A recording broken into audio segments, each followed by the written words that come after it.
John Constantine, a Hellblazer podcast.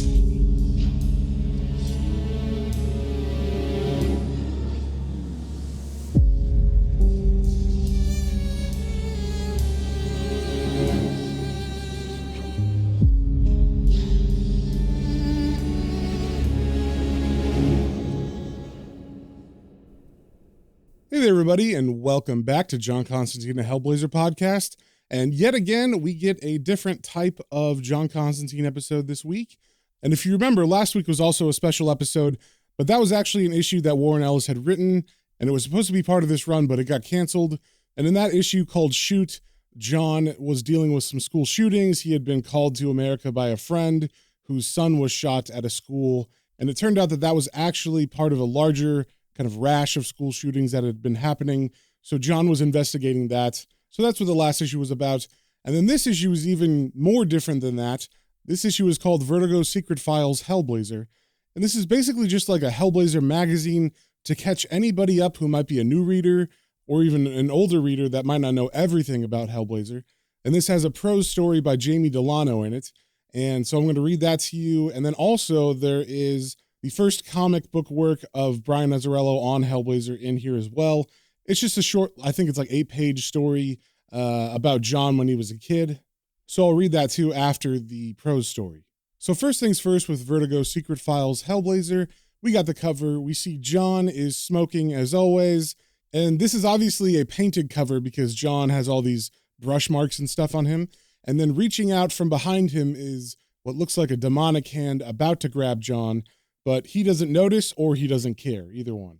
Oh, and just so you know, before we start, the woman in this story is supposed to be Eastern European, but it's not written phonetically or anything, so I just read it like she had an American accent.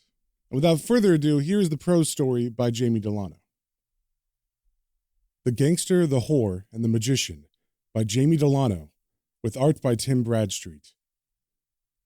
Frank Buffo tapped the last of them into his puckered palm from the tin, as he waited for crazy bald-head Ron to let her in. He studied them for a second, then lapped them into the gash of his mouth with a sudden extruded tongue, popping the tough sacks gently against his gum with guilty pleasure. He was still gnawing at the last emptied skin when the door to the bathroom opened.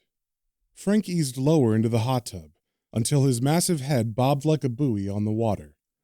It wasn't the slack blood of his flesh that embarrassed him, so much as the fact that it made his penis look so small by comparison. Not that Sonia would laugh. Sonia was a pro. So? Croaked Frank. She stood on the edge of the sunken tub and pulled her dark glasses from her face. The steam beaded on her forehead and softened the fabric of her habit against her long body. She looked shagged out, thought Frank, but there was something different about her too. A new distance that made him nervous. What's wrong with you? She shuddered. I'm cold. Long night. Best get that bleeding nun kid off and jump in here then, girl. She stripped like an automaton. Frank watched the water lick up her body as she climbed into the tub, naked but for the silver bangles that covered her scarred wrists and forearms. Sonia never spoke about her scars. They were a mystery that originated, like her accent, somewhere east of the Danube. Her red hair spread on the water. Frank wanted her, but he was reluctant to hit on her now. His skin was colder, and the blisters that bubbled across its surface more pronounced each day, he thought. Last time, he had felt her choke back the nausea his touch provoked, and immediately lost his erection. So, did the prick go for the dirty nun shtick? Did you get the stuff out of him? Sonia stretched from the tub and retrieved a cola bottle from the folds of her discarded habit. She shook its contents into a disgusting froth and twisted off its cap. Yes, Frank, eventually. The tears were a struggle, but we got there in the end. I mixed it all up with a couple of shots of wild turkey to help the medicine go down. Ice in a glass? She smiled. Frank's stomach churned, but he took the bottle from her and gagged its contents down. Bald-head Ron's grandma was Haitian and knew all about black magic voodoo shit. She said that this was the only way to break that kind of curse that fucker Constantine had put on him, and give him a shot at payback. Constantine might be a cunning, vicious bastard, protected from rough justice by dark forces, but Frank Buffo was pretty cunning and vicious too. Baldhead Ron had told him that his grandma knew some magic guy in Port-au-Prince who would turn the arsehole's life to shit for a satellite dish and a widescreen TV. All Frank had to do was dig up some dirty little secret the spook could use to crack his shell. Sonia floated on her back. Her toes broke the surface wiggling. Frank Buffo fought an overwhelming urge to gulp them down. Frank had won Sonia in a poker game in 1996, and, in his own cruel way, he loved her. But if anyone could suck what was needed from a stone fucker like Constantine, Sonia could. Frank had promised to give her back her passport and buy her a ticket stateside if she did the job. He was lying, of course, and Frank was amazed she bought it. "What about the dirt?"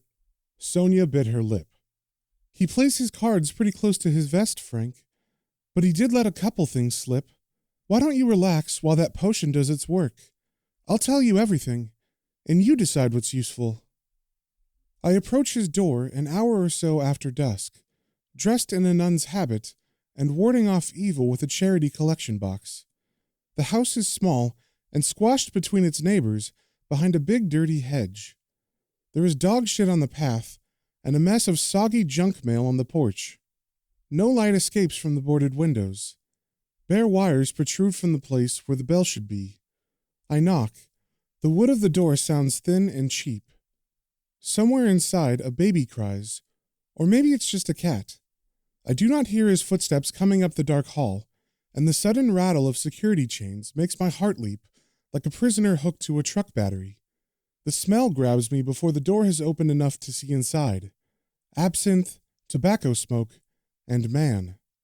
John Constantine wears only an old knee-length bathrobe. His skinny white legs dangle like tampon strings. His hair is the color of straw pissed on by horses, like in the stable where the security police made the conscripts rape us. Old evils tug at the hem of my mind. His eyes are in shadow, but I feel them probe me. I relax. He's just a man, another blind hard-on. I can handle him, whisper to him like a horse, and make him mine. I open my mouth, but he speaks first. "If you're a stripper, Graham, you've got the wrong house, love." I expected more subtlety. I stammer a denial, playing the coy virgin bride of Christ. His cigarette is the last flare of a distant dying sun, as he sucks it in the gloom. He exhales, a smoke-kissed mushroom around my head. "Well, what the fuck are you then?" he snarls. "'Cause you're not a bloody nun." "Just one of the damned, looking for some company," I improvise. "Okay," he says. "I thought you might be here to hurt me." It is raining now. A car splashes past in the street. In its lights I see his teeth, white in a thin smile. He raises his bottle of absinthe in his fist, beckoning as he turns back into the darkness of the house. I follow him down the hall to a back room, from which a red light seeps, one knee trembling in anticipation, the other shaking with dread. The floors are bare boards. There is a stain on the crumbling plaster of the wall that looks like a woman kneeling with her hands wired behind her back. The back room is an oven. Smashed furniture burns in an open grate. Our shadows dance on the wall lined with old newspaper towers. I think of the Manhattan skyline, how I dreamed of it when I was young. There is a bare mattress on the floor in front of the fire. I think of the stage in the Red Monkey Club in Bucharest, where the big men pressed around to stuff us with dollars, and we shut our minds and arched our backs and tried to snatch enough to pay what the smugglers asked to take us west. But it's not money I need from John Constantine. The nun's clothes are stifling in the heat. I start to take them off. He lowers the bottle and gives me his full attention. "You don't have to do this," he says, stooping like King Kong to pick up a cigarette pack from the floor. "Yes, I do," I reply, feeling like Fay Ray, taking the bottle from him. "God damn it, Sonia. You're not auditioning for a sex line operator's job. Let's cut the pillow talk. Give me some dirt I can use to fuck him up." A reptilian tinge of envy crept across Frank Buffo's skin. The empty cola bottle bobbed in the tub between them. He fought to keep calm. What did it matter as long as the cure worked, he thought. She was a whore. He could get himself another just as good. Sonia dipped her face in the water, and then slicked back her hair, lifting her eyes to his as she resumed her story. When I wake up, I am alone on the mattress in front of the dying fire. The crumpled gray ruins of Manhattan collapsed over and around me. The absinthe bottle is smashed and empty on the floorboards.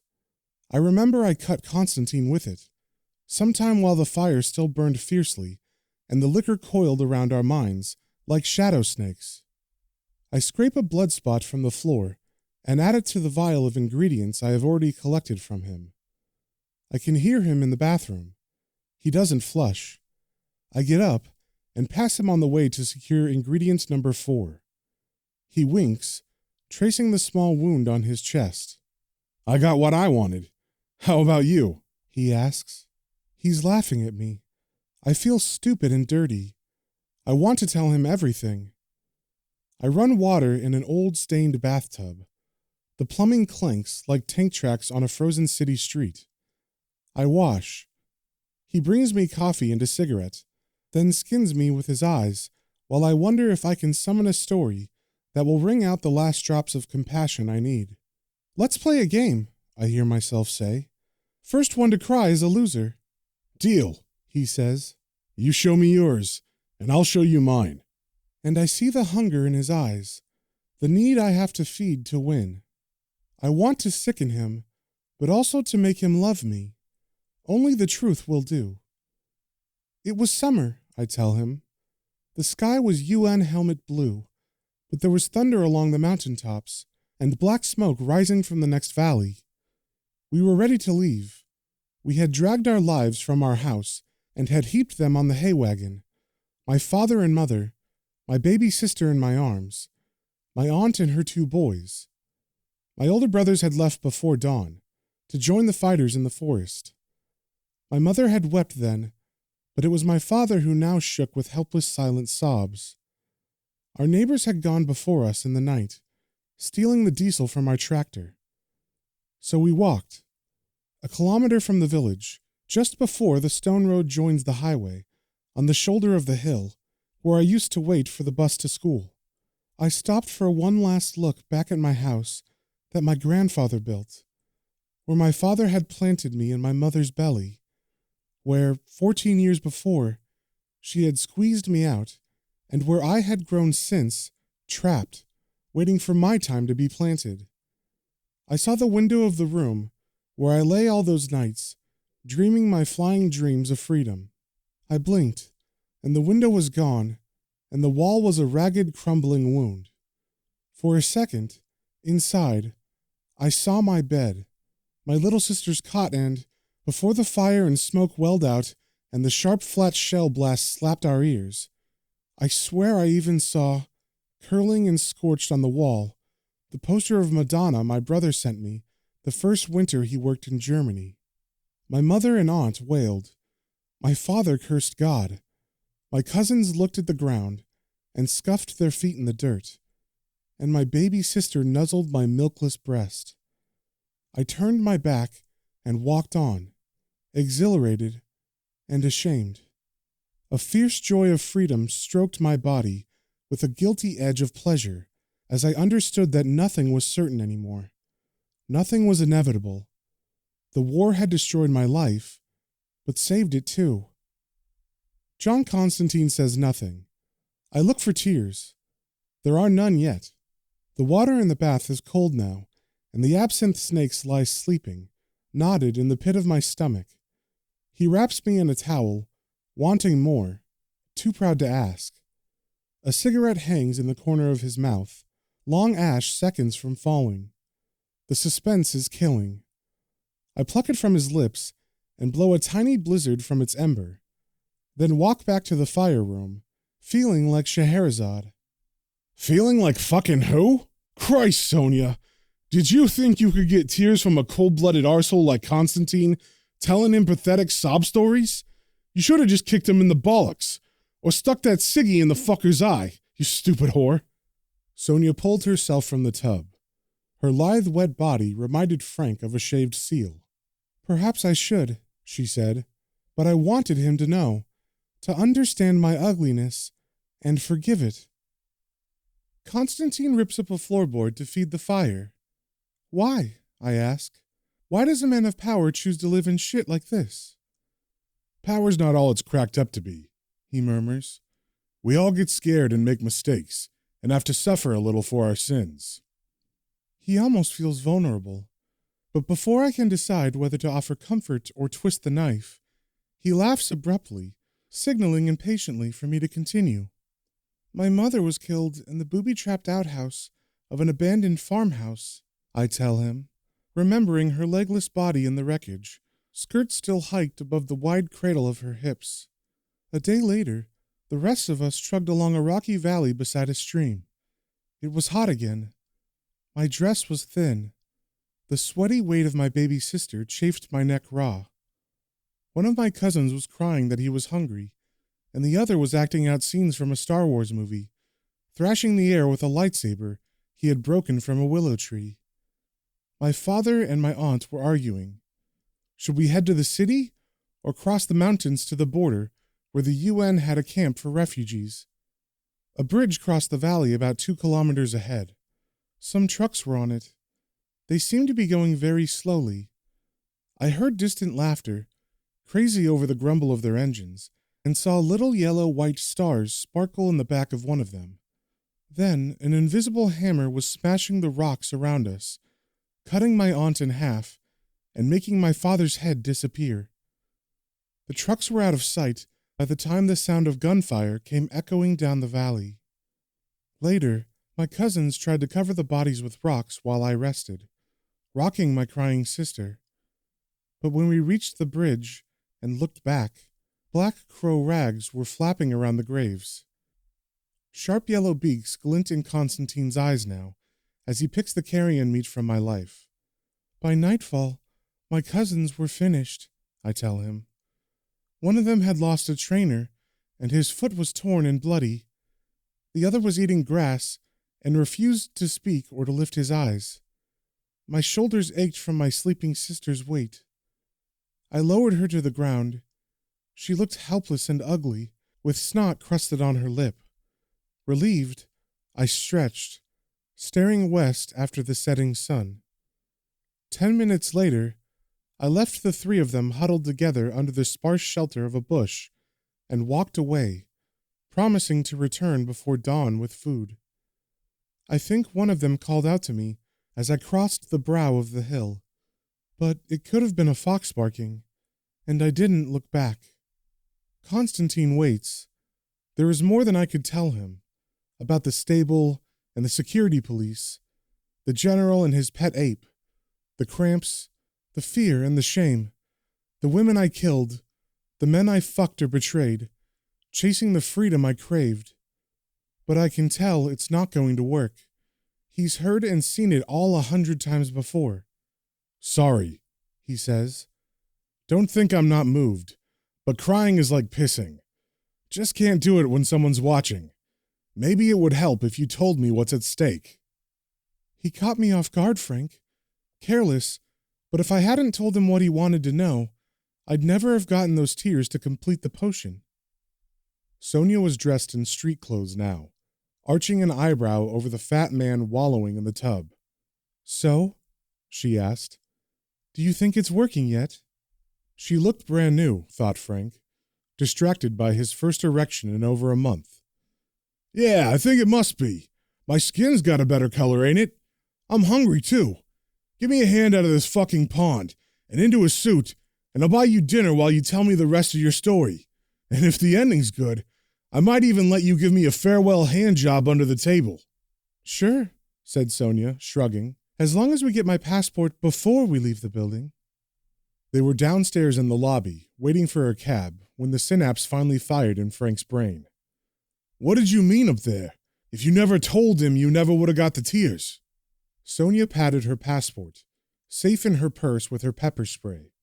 She could leave now, she thought. Just squirt him and run. But then she would never be sure that it had really happened, and that bald-headed Ron wasn't coming after her to grind off her face with a handy cordless multi-tool he always carried in his pocket. Frank wasn't going to like the rest of the tale, thought Sonia, suppressing a cold smile as a taxi pulled up to the curb. She waited until they were mobile, jammed together on the seat, before she spoke again. Blood, sweat, urine, semen, and tears. 5 body fluids extracted from the magician who cast the spell, mixed into a potion, and taken internally by the victim to break it. Isn't that the way it's done? I ask, surprised that a devious man like him has not already worked it out. Might work, I suppose. Depends on the type of spell, Constantine replies, curious. So, who the fuck am I supposed to have hexed? And what do they think I've done to them then?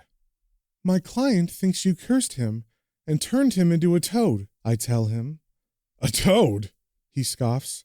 You're having a bleeding laugh here, ain't you, love? You think I'm some kind of daft bloody fairy tale wizard? Jesus! I thought I was fucking with a professional. I feel stupid.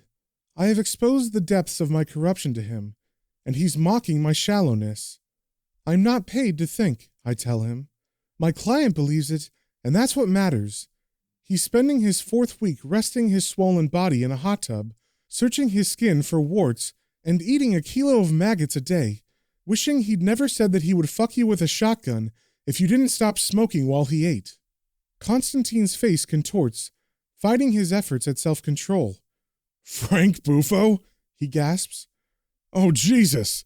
This is fucking priceless! Big fat Frank fucking psychotic sadist Bufo. The terror of the fucking town, scoffing maggots in the bloody bath, spending the hard-earned earnings of his whores to buy a body fluid cocktail? Fuck. If it wasn't so savagely ironic, I'd laugh my bloody bollocks off. Sudden bitterness twists his mouth. Shit. What a fucking silly superstitious twat, he spits. I'm going to laugh them off anyway. He shakes, racked by coughs of crazed hilarity. For the first time, I'm really scared. I want to get out of there, badly, but his eyes are razor cuts, bleeding black tears of mirth. I catch one of these rare gems as it falls, relishing my hollow victory. Frank Bufo's face was purple. The taxicab rocked with the sudden violent movement of his bulk. Sonia groped for her pepper spray, grabbed one of his fingers in her other fist, and bent it back to break the furious grip he had suddenly clamped around her throat. Touch me again, and I'll spray you and stab you in the fucking eye, she snarled. Enraged, Frank punched out the window of the cab, then subsided, sullen. You knew, you bitch. You knew, and you just sat there floating your titties in my tub and watching me get fucked by a cheap little turd who managed to scare me into believing he was a player. I thought you had respect for me, he whined, visibly deflating. One word, you dirty slag.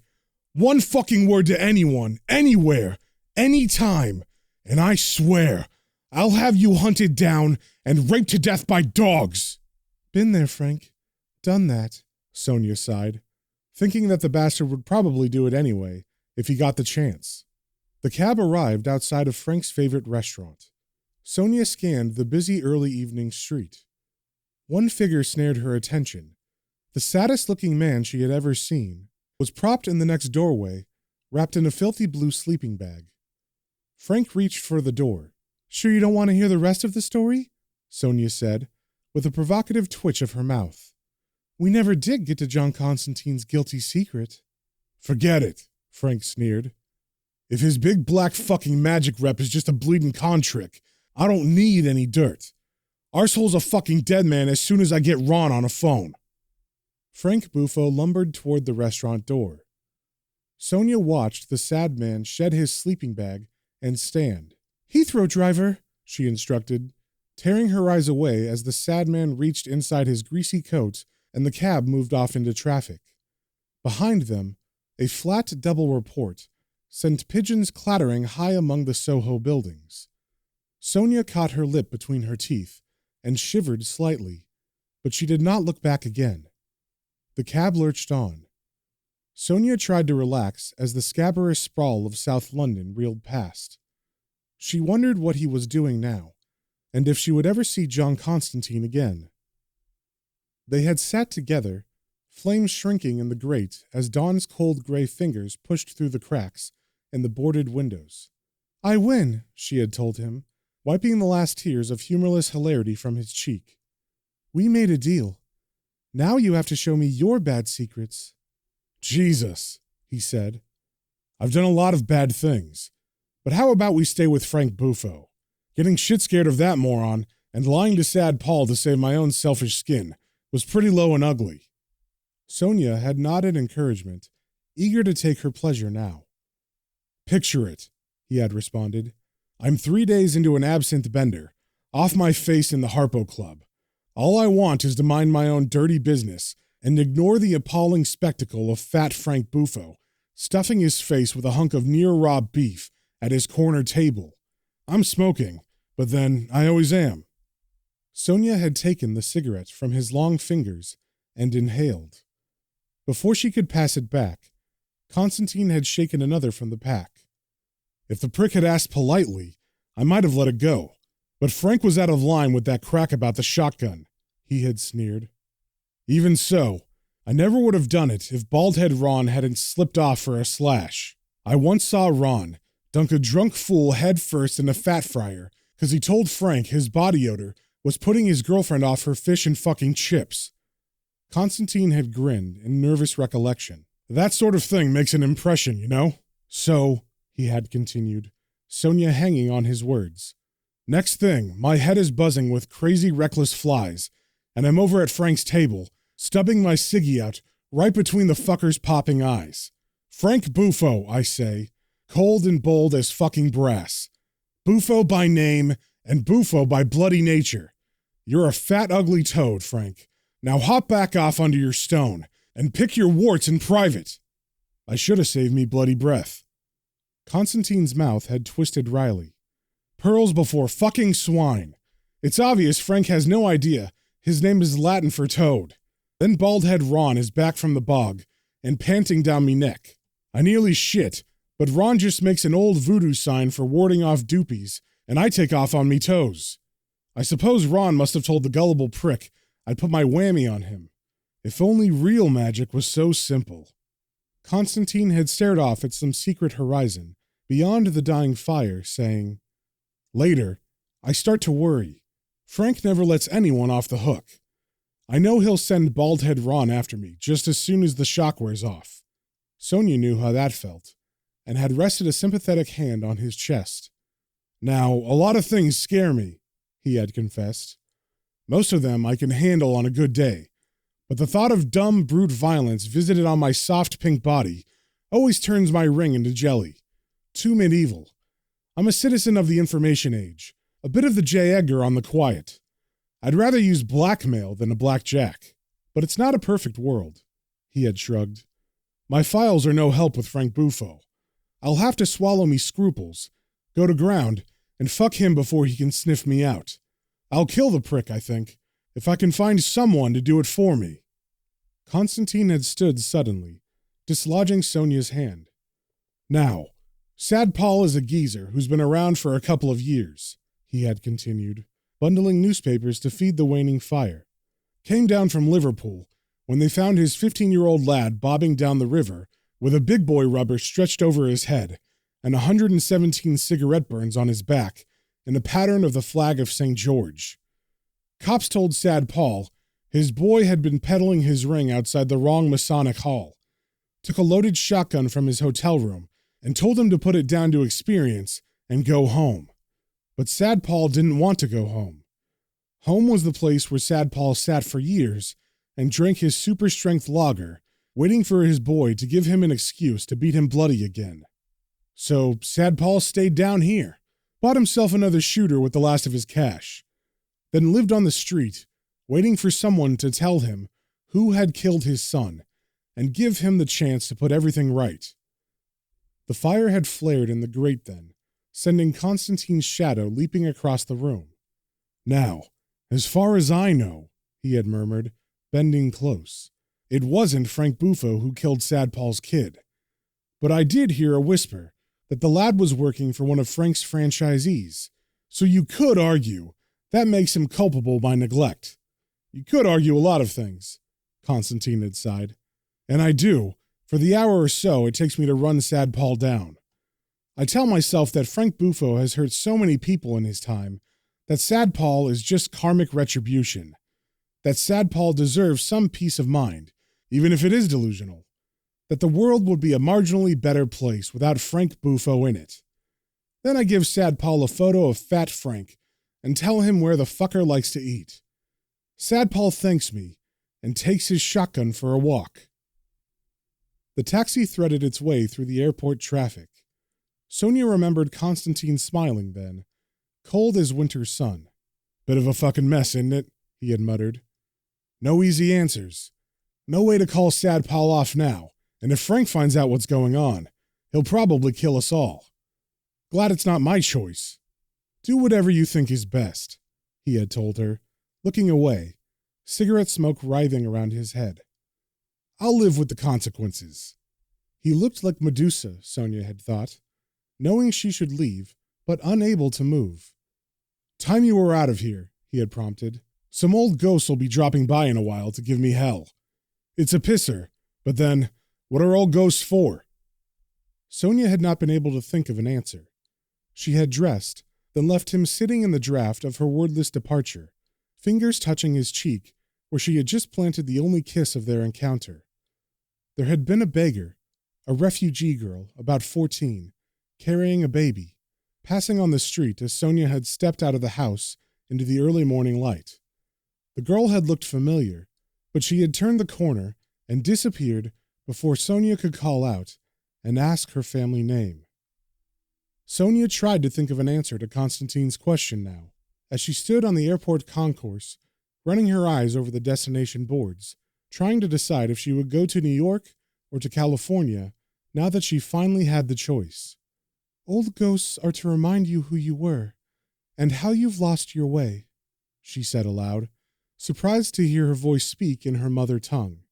And she was more surprised yet, a few seconds later, to find her feet carrying her past the busy transatlantic airline desks towards the far corner that housed the Aeroflot agent. Funny old world, ain't it? Someone whispered in Sonia's ear. She thought she smelled cigarette smoke too, as she stepped up to the counter to ask for an eastbound ticket home. But that would be too much to hope for.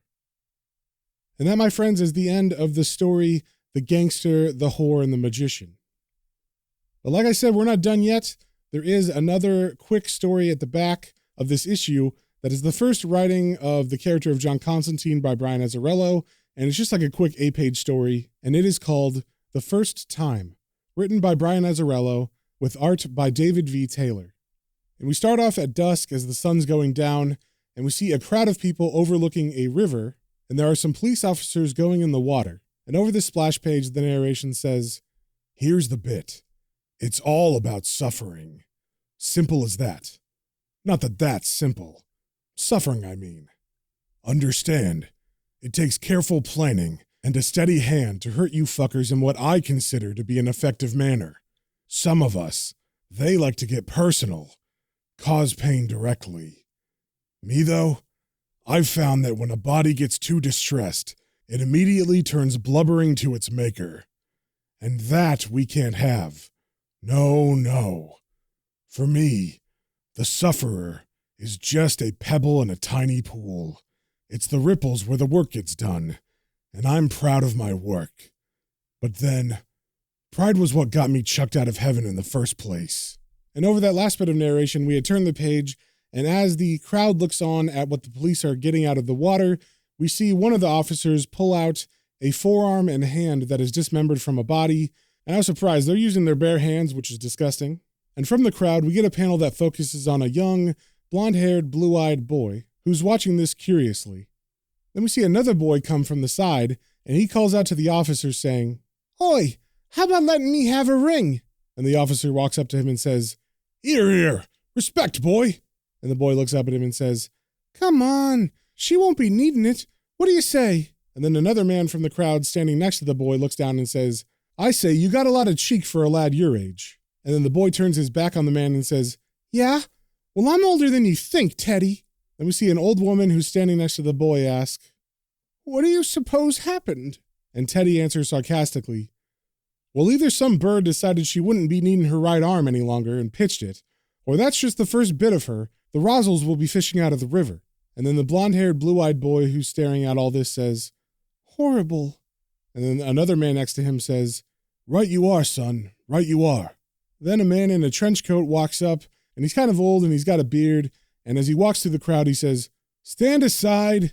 Then he walks over to the arm, which is laying on the beach covered by a towel, and he looks at the officers and says, what do we have here then, Harry? And then Harry bends down and pulls the blanket back to reveal the hand to him, and as the man looks at it, he says, nasty business. Who found it? Then we see Harry stand up and point to a man in the crowd that's standing between the two boys, and the black-haired boy turns to the blonde-haired boy and asks, hey, you want to go down and see if we can spy some more of her? And the blonde-haired boy answers, all right. So they run away down to the beach as the officers and what we can assume is the detective walk over to the man who found the body. Then we cut to the two boys walking along the shoreline looking down for body parts, I assume, and the blonde-haired boy asks, what's your name?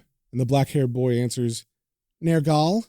And the blonde-haired boy smiles and says, that's a silly name. And Nergal looks at him and says, well, we don't get to pick our own name now, do we? And then the blonde-haired boy says, I'm John. And then Nergal smiles and says, John, now that's a funny name it is. Some places John means Lou. And then John looks astonished by this and says, you're joking. And then Nergal gives a devilish smile and he begins to unbuckle his belt and he says, am not. And then he uses it in a sentence saying, I have to go to the John. And I guess now that John is self-conscious about his name, he looks at Nergal and he says, that's not good. Better call me Constantine then. And then Nergal looks at him and says, Constantine? That's an old name. And then John says, that's right. Was a Holy Roman Emperor had it. And Nergal says, others too. Not as famous, but just as notorious. Then we see in the background as the two boys are looking at the riverbank, there is the detective talking to the man, and the man is putting his head down like he's giving up or something. Then we see John looking down in the water, and Nergal asks, see anything? And as John squints, he says, nah, the water's too dark. And then Nergal smiles to himself and says, she'd be on the water, not in it. Look by the shore. These things, they have a tendency to wash up. Then we get a panel where we see the man being handcuffed that the detective was questioning. So it seems that this guy was guilty of murdering this woman. Or possibly Nergal did it and framed him. Because if you didn't know, just in case you're new to this podcast, Nergal is a demon, and he's actually the first demon that John fights in the Hellblazer series. So I guess this is supposed to be the first time that they met. So we see Nergal pull out a pack of cigarettes, and as he watches the man being walked away by the police, he says, they always do return to the scene of their crimes. And then he offers John a cigarette saying, fag? And as Nergal lights it, John says, no thanks, mate. It's bad for your health. But as Nergal puffs it, he says, come on, don't be a ponce. And then he holds out the pack of cigarettes to John and he says, one won't kill you. So John gives in to peer pressure and takes a cigarette out, and Nergal lights it for him. And as John takes his first puff, he begins to cough immediately. And Nergal says, it's good, eh? And still coughing, John says, wouldn't call it that, really. Then we see the sun kind of going down quickly behind the horizon, and John sees that and he says, it's getting late. I'd better be off. But Nergal says sarcastically, hear your mom calling then? Wouldn't want to upset her. And then John says, me mom's dead. It's me dad I'm worried about. And then he takes off back up to where the people were watching, and he yells back, hey, Nergal, see you again? And in this panel, we see Nergal, and he's in silhouette, and because his hair is messy, it looks like he has horns. And then he calls out to John, more than likely, you never know when I'll turn up, you know? And now Nergal stands on the beach by himself, and he flips the cigarette into the water, and his narration says, ripples. It's not the suffering, but the having to watch it happen. That's what tears apart your faith in the Almighty. And once that transpires, I win. Simple as that. Then we see the boy Nergal reach into his pocket, and then he looks up in surprise and he says, I'll be damned. The little bastard nicked me fags. And then he turns and he stares in the direction that John was running away. And that, my friends, is the end of this issue. And like I said, next week we got the beginning of the Brian Azzarello run. So hopefully you guys had fun with this kind of special issue. I know it was a bit different. And, just so you know, if you like my narration, I did narrate a horror short story novel by one of our patrons, Hoku. So I'll put the link to that in the description notes below. And if you have any comments, questions, or suggestions, you can email me at planestrains and comic books, all one word, @gmail.com. And we will see you on the next one.